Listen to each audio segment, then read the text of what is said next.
અમદાવાદ મેમણ જમાત એસોસિએશનના સંયોગથી અમદાવાદમાં એક ફ્રી મેગા જોબ ફેરનું આયોજન કરવામાં આવ્યું છે, જેમાં એન્ટ્રી લેવલની નોકરીની તકો માટે રિટેલ, હોસ્પિટાલિટી, મેનેજમેન્ટ, ફાઇનાન્સના ક્ષેત્રોને સ્પર્શવામાં આવ્યા છે. આ તકો અંડર ગ્રેજ્યુએટ, પોસ્ટ ગ્રેજ્યુએટ અને ઇન્ટર્ન માટે ખુલ્લી છે.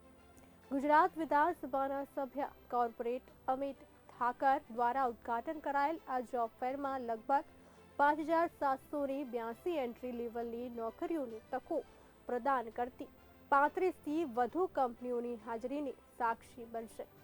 અત્રે ઉલ્લેખનીય છે કે એક વૈશ્વિક સ્તરે મેમન્સ એ ભારતીય ઉપખંડમાંથી ઉદ્ભવતા મુસ્લિમ વંશીય જૂથ છે.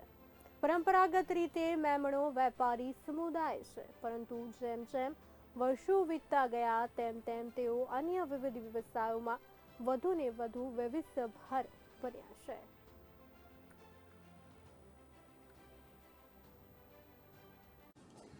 ચાલે અમે અમદાવાદમાં જોબ ફેર રાખ્યો છે, જે આજના દિને ચાલુ છે અંબર ટાવરની પાછળ ક્રિસન્ટ હાઈસ્કૂલની અંદર. આશરે 3,000 લોકો એમાં આવ્યા છે જોબને રિલેટેડ, અને અમે 52 કંપનીઓને ઇન્વાઇટ કરી છે. સાંજ સુધીમાં અમને આશા છે કે 1,000 લોકોને આમાં ઇન્ટરવ્યૂ આપ્યા બાદ નોકરી અમે આપી શકીશું, અને સાંજે સાચો આંકડો અમારી પાસે આવી પણ જશે.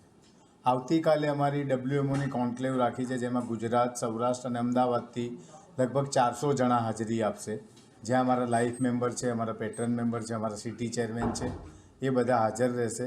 આવતીકાલે જે ચર્ચા વિચારણા થવાની છે એમાં લાઈફ મેમ્બરનું વધારે જોઈન્ટ કરી અને માઇક્રો ફાઇનાન્સનું કામ આગળ વધારવું, એજ્યુકેશનને રિલેટેડ અમે જે એક નેસ્ટ કરીને સંસ્થા બનાવી છે એના સપોર્ટ માટેની વાત કરવાની છે. હાઉસિંગ કોલોની જે બની રહી છે એની પણ ચર્ચા છે.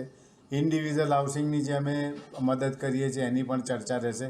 કાલ આખા દિવસની કોન્ફરન્સમાં યુવાઓ માટેની શું જવાબદારી સોંપવી, લેડીઝ વિંગને શું જવાબદારી સોંપવી, એ બધી ચર્ચાઓના અંતે બધું કામ પૂરું થશે અમારું.